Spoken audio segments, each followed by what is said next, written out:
नमस्कार दोस्तों, जंतर मंतर से एक स्पेशल एनालिटिकल रिपोर्ट लेकर हाजिर हूं मैं राजीव, और हमारे साथ हैं प्रशांत टंडन जी, हमारे साथी आप जानते हैं, मिलते हैं। और इस वक्त हम जंतर मंतर पे हैं और ये चौराहा जंतर मंतर का चौराहा है, लेकिन ये जो रोड है ये रोड संसद मार्ग है, पार्लियामेंट स्ट्रीट है। इसी से 500 मीटर की दूरी पर पार्लियामेंट है। 500 मीटर की दूरी पार्लियामेंट से पहले अगर आप देखेंगे तो आकाशवाणी है, उधर पीटीआई है, ये पूरा। और उससे पहले इधर आएंगे हमसे, जहां हम खड़े हैं यहाँ से मात्र 100 मीटर की दूरी पर दिल्ली पुलिस का अब हेडक्वार्टर है, और उससे थोड़ा सा उसी के बगल में संसद मार्ग थाना भी है। तो ये सब कुछ है, और ये वही जगह है जहाँ पर उस दिन जब 20 तारीख को प्रोटेस्ट करने के लिए और यहाँ से संसद कूच करने के लिए जब छात्र और यहाँ के युवा निकले थे, आंदोलनकारी जो हैं निकले थे, तो पुलिस ने यहाँ बैरिकेड लगाकर उसके बाद लाठियाँ बरसाई थी। और उनको अगर आप देखेंगे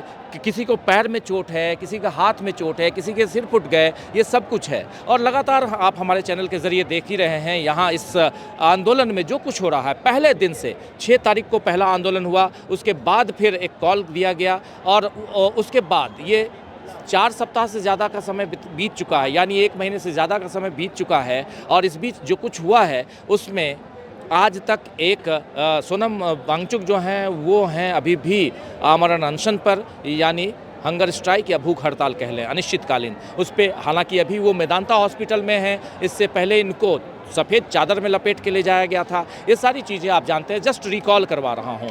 आज इस वक्त मिडनाइट है और हम ये चर्चा कर रहे हैं। प्रशांत जी हमारे साथ हैं। हम लोगों ने इससे पहले तमाम लोगों के ओपिनियंस लिए, अब हम लोगों के ओपिनियन आप तक पहुंचाने के लिए हम जा रहे हैं, और इस आंदोलन को हम कैसे देख रहे हैं इसको बताने जा रहे हैं। प्रशांत जी, आपका स्वागत। और किस ढंग से इस आंदोलन को आप देख रहे हैं? इतने आंदोलनों को हम लोगों ने देखा है। देखिए, इस वक्त जब हम लोग खड़े हैं यहाँ पे, तो रात का 1 बजा है, और रात के 1 बजे आपको यहाँ पे 20,000 लोग हैं, और ये जो पीछे नारे हम सुन रहे हैं, इस एनर्जी को देखिए, इस उत्साह को देखिए। मैं बहुत सारे आंदोलन मैंने देखे हैं, हम लोगों ने देखे हैं, और मैं बड़े दावे के साथ ये कह सकता हूँ आज यहाँ पे खड़े होके कि जो लोग हैं अब ये खाली हाथ यहाँ से नहीं जाने वाले हैं।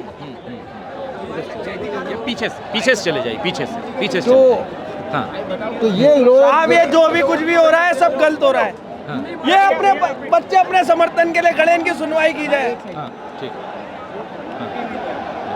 हाँ, तो एक बात जो हम यहाँ पे कह सकते हैं कि 20,000 लोग हैं, ये लोग अब यहाँ से खाली हाथ नहीं जाएंगे, नंबर 1। नंबर 2, अब इनको फोर्स लगाकर जो है नहीं हटा सकते। ये जो भीड़ है अब इनको फोर्स लगा के नहीं हटा सकते। तीसरी बात कि अब इनको कोई अफवाह, कोई स्पिन, कोई गोदी मीडिया का कोई उल्टा सीधा बहस, इन सब से गुमराह भी नहीं कर सकते। ये बहुत इंटेलिजेंट लोग हैं और बहुत क्रिएटिव हैं। तो ये 3 बातें हैं।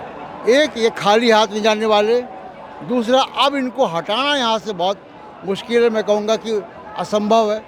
अगर इनको अब दोबारा यहाँ पे लाठीचार्ज हुआ और बाई फोर्स हटाया गया, तो मुझको नहीं लगता कि सरकार जो है वो कैसे इसको डील कर पाएगी। और तीसरी बात कि अब इनको गुमराह भी नहीं कर सकते। तो 3 बातें अभी दिखाई दे रही हैं मुझे। जी। इसमें चौथी बात एक और जोड़ दें कि अब इस आंदोलन में हर एक, जितने भी आंदोलनकारी हैं, सब डिसीजन मेकर हैं। सबका और सबकी डिमांड एक ही है, एक ही डिमांड दिखाई दे रही है, और कह रहे हैं कि धर्मेंद्र प्रधान को हटाओ।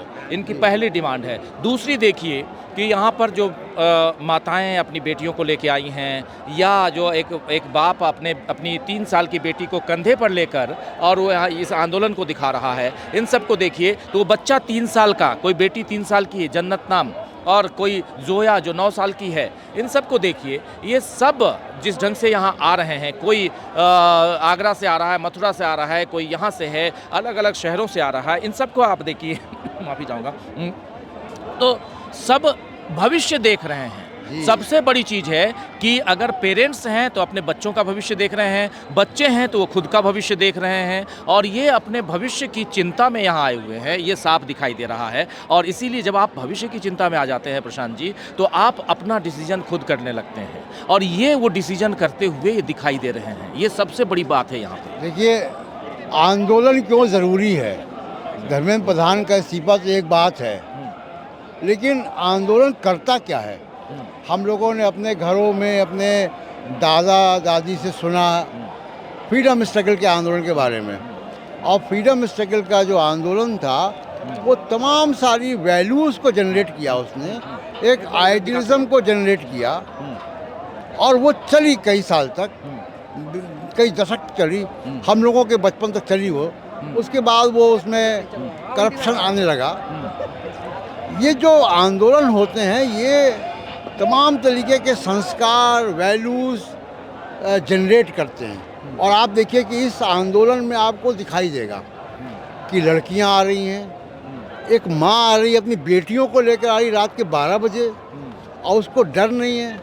एक पिता अपनी बेटी को कंधे पे लेकर आ रहा है और अपने कह रहा है कि हम अपनी बच्ची के फ्यूचर के लिए आ रहे हैं, और हम सब कोई सेफ है, सबको पानी मिल रहा है, कोई पंखा चल रहा है, दवाइयाँ हैं, ज़ोमेटो से और स्विगी से खाना आ रहा है, और इतनी भीड़ कि पैर रखने की जगह नहीं। हम लोगों को वहाँ से यहाँ तक आने में 1 घंटा लगा है लगभग इसको क्रॉस करने में, और इसके बावजूद कोई केओस नहीं है, एक ऑर्डर है और सब लोग सेफ हैं। तो ये वैल्यूज़ जनरेट करता है एक आंदोलन समाज में, एक किडनी का काम करता है, खून साफ करता है लोकतंत्र का। आप बिल्कुल सही कह रहे हैं। और इसके साथ साथ कुछ चीज़ें और देखिए कि इतने दिनों में ये आंदोलन कैसे धीरे धीरे अनुशासित हुआ है। एक चीज़ को देखिए कि जब शुरुआती दौर में और बहुत गर्मी थी, 1 सप्ताह बीता था और 1 सप्ताह बीतते ही जैसे यहाँ से गए, सोनम वांगचुक जिनेवा गए थे मीटिंग में, वहाँ से जब जिनेवा से सोनम वांगचुक ने एक वीडियो जारी किया था, याद होगा आपको, कि मैं लौट के आ रहा हूँ और अगर हमारी मांग नहीं मानी गई तो मैं भूख हड़ताल पे बैठूंगा।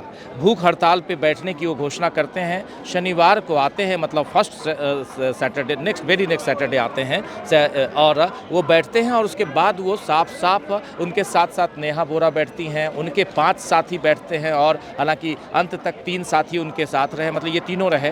तो ये सब कुछ हम लोग देख रहे हैं। जैसे धीरे धीरे ये आंदोलन आगे बढ़ा है, वैसे वैसे ये आंदोलन अनुशासित होता गया। इस आंदोलन को हम देख रहे हैं कि, और तीसरी चीज़, सबसे बड़ी चीज़, कि धीरे धीरे इस जगह का जो वो है टेरिटरी वाइज उसका विस्तार होता गया। ये विस्तार प्रशासन की तरफ से ऑफ कोर्स हुआ है, क्योंकि हम लोग अभी जिस वक्त जहाँ पे हम लोग ये कार्यक्रम कर रहे हैं, ये बिल्कुल जो जंतर मंतर का चौराहा है वो है संसद मार्ग, जो शुरुआत में मैं कह चुका हूँ, संसद मार्ग के चौराहे पे हैं। तो ये, और बगल में आप ये देखिए, ये ऑफिस वो है ना, NDMC है ना, ये NDMC का, हाँ, ये हाँ, और गृह मंत्रालय का दफ्तर है, बता रहे हैं। तो ये यहाँ बहुत ट्रैफिक होता है, हाँ, जहाँ पे बैरिकेड है और लोग बैठे हुए हैं।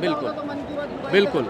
तो और देखिए, सबसे बड़ी बात क्या होती है राजीव जी, कि किसी भी आंदोलन के लिए क्या होता है कि ट्रैफिक रुकेगा, लोगों को असुविधा होगी, लेकिन कोई शिकायत नहीं कर रहा है, उस असुविधा में कोई शिकायत नहीं कर रहा है। उसका रीज़न क्या होता है कि इस आंदोलन का नैतिक जो वो है प्लेटफॉर्म, वो बहुत ऊपर है, इसलिए कोई शिकायत नहीं कर रहा है। किसानों ने भी रास्ता रोका था, किसानों की भी शिकायत कोई नहीं कर रहा था, क्योंकि उनका जो नैतिक फोर्स था वो मजबूत था, वो बहुत मजबूत था, और इस आंदोलन, और इसलिए 13 महीने तक किसान रह गए थे, और दिल्ली के 3 बॉर्डर समझ लीजिए। तो अब मैं राजीव जी, ये यहाँ पे ये जो स्तर है इसका, इस आंदोलन का जो नैतिक बल है वो अब इतना ऊपर हो गया है कि कोई शिकायत नहीं करेगा, कितना भी ट्रैफिक रुक जाए, कुछ भी हो जाए।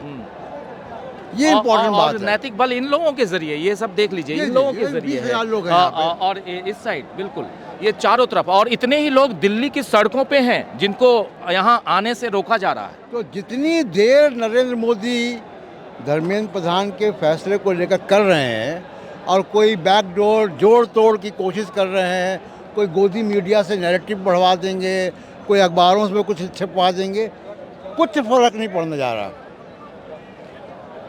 कुछ फ़र्क, ये लोग यहाँ से धर्मेंद्र प्रधान का इस्तीफा बगैर लिए नहीं जाएंगे, चाहे 6 महीना हो जाए।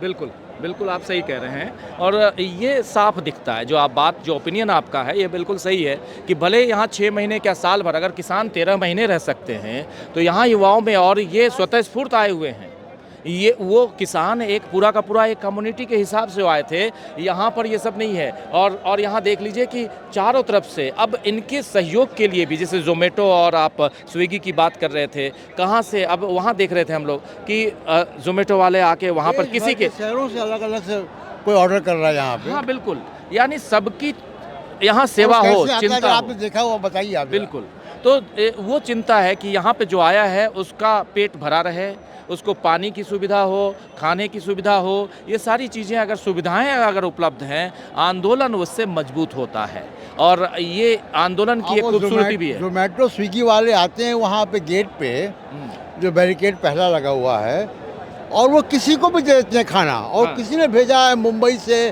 कोई हैदराबाद से, कहीं कहाँ से, पुणे से, बेंगलोर से लोग खाना भेज रहे हैं। बिल्कुल, और वो किसी को भी पकड़ा देते हैं, वो अंदर जाके बांट आता है। ये जो स्पिरिट है ये कमाल की है। इसीलिए ये आंदोलन का जो नैतिक फोर्स है, नैतिक बल बहुत ऊपर है और इससे मोदी जी लड़ नहीं पाएंगे। इसलिए मैं कह रहा हूँ कि जितना देर करेंगे फैसले में, वो अपना नुकसान कर रहे हैं। अब इसमें एक ताकत और जुड़ गई है, वो ताकत विपक्षी गठबंधन की ताकत है।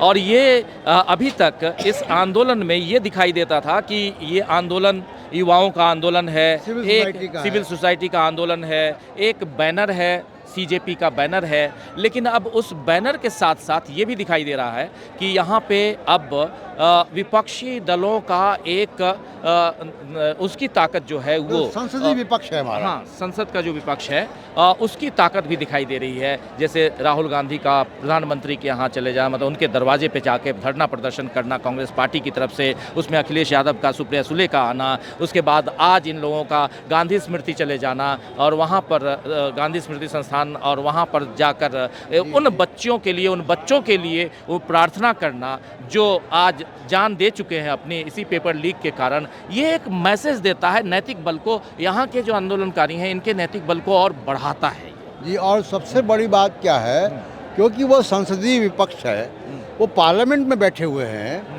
वो सरकार के ऊपर पार्लियामेंट में दबाव डालते हैं और देश भर में उनका संगठन है। तो यहाँ पे जो भी फैसला होगा उसको मनवाने और एग्जीक्यूट करवाने का काम संसदीय विपक्ष का ही है, इसलिए उनका साथ में होना बहुत आवश्यक है। दूसरी बात यह है कि आंदोलन की कोई लीडरशिप नहीं है और ये पूरे देश में फैल चुका है। कल पूरे देश में ये उसमें और भी प्रदर्शन होंगे, तो कहीं है ही कॉल किया हुआ है। कॉल है, तो ये कहीं केओटिक ना हो जाए, कहीं बेतरतीब ना हो जाए। हालांकि ऐसा कोई अभी तक मंशा नहीं है, ऐसा कोई अगर होना रहता तो 20 तारीख को हो जाता, लेकिन अब नहीं, कोई शरारती तत्व आ जाए बीच में और वो कुछ कर दें। जो आ गए थे वो लाठियां भाज रहे थे, तो इसलिए संसदीय विपक्ष क्या करता है कि उसको दिशा देने का काम करता है, क्योंकि उनको मीडिया को हैंडल करना, सरकारों से बात करना, कोई तो है जो पार्लियामेंट में प्रेशर बनाना, ये सब बातें संसदीय विपक्ष ही कर सकता है। तो इसलिए वो जो ताकत है वो इसके साथ जुड़ गई है और इसलिए ये आंदोलन अब और मजबूत हो गया है। और फिर मैं कहूँगा कि ये खाली हाथ नहीं जाएंगे। बिल्कुल, ये हम लोग हमारा ओपिनियन और इस पूरे आज रात को पूरा घूमकर लोगों से बात करके जो ओपिनियन है वो आप लोगों के सामने हम रख रहे थे। और ये यहाँ के जो प्रदर्शनकारी हैं, जो आंदोलनकारी हैं, जो युवा हैं, छात्र हैं, ये यहाँ से खाली हाथ नहीं जाने वाले हैं, ये तय मानिए। प्रधानमंत्री नरेंद्र मोदी जितनी जल्दी हो इस बात को समझ लें, जितनी देर करेंगे उतनी नुकसान होगा। प्रधानमंत्री मोदी के इस्तीफे तक बात आ गई है और जितनी देर करेंगे, अब छात्र भी कह रहे हैं और धीरे धीरे वो माहौल बन भी रहा है, क्योंकि एक माहौल ऐसा नहीं होता है कि सिर्फ आंदोलन स्थल से ही बनता है, माहौल जहां ओपिनियंस बनते हैं वहां भी बनता है और वहां से ये ओपिनियन भी आने लगे हैं कि अब तो प्रधानमंत्री का इस्तीफा ही लेंगे। जब आप यहां तक आ जाएंगे, जब आप अपने शिक्षा मंत्री का इस्तीफा नहीं ले सकते हैं, तो आप कैसे प्रधानमंत्री हैं? प्रधानमंत्री ने आज एक ट्वीट किया था, आज नहीं बल्कि कल कहें तो ट्वीट किया था, उसमें उन्होंने कहा था कि किसी को भी बख्शा नहीं जाएगा, उन लोगों को जो इसके लिए दोषी हैं। लेकिन दोषी तो यहाँ के युवा जो हैं वो कह रहे हैं कि धर्मेंद्र प्रधान हैं, तो धर्मेंद्र प्रधान को आप क्यों बख्श रहे हैं, उनको क्यों छोड़ रहे हैं, ये बड़ा सवाल है। इसलिए अब यहाँ के जो लोग हैं, यहाँ के जो छात्र हैं, यहाँ के जो आंदोलनकारी हैं और यहाँ से जाने वाले नहीं हैं, और प्रधानमंत्री को जितनी जल्दी ये बात समझ में आ जाए उतना बेहतर होगा। चलिए, बहुत बहुत शुक्रिया प्रशांत जी आपका, और बहुत बहुत शुक्रिया आप तमाम साथी जो इस कार्यक्रम को देख रहे थे, आप सबका बहुत बहुत शुक्रिया। ऐसे ही ओपिनियंस देखते रहिए, हमारे साथ जुड़े रहिए और देखते रहिए DV लाइव। नमस्कार।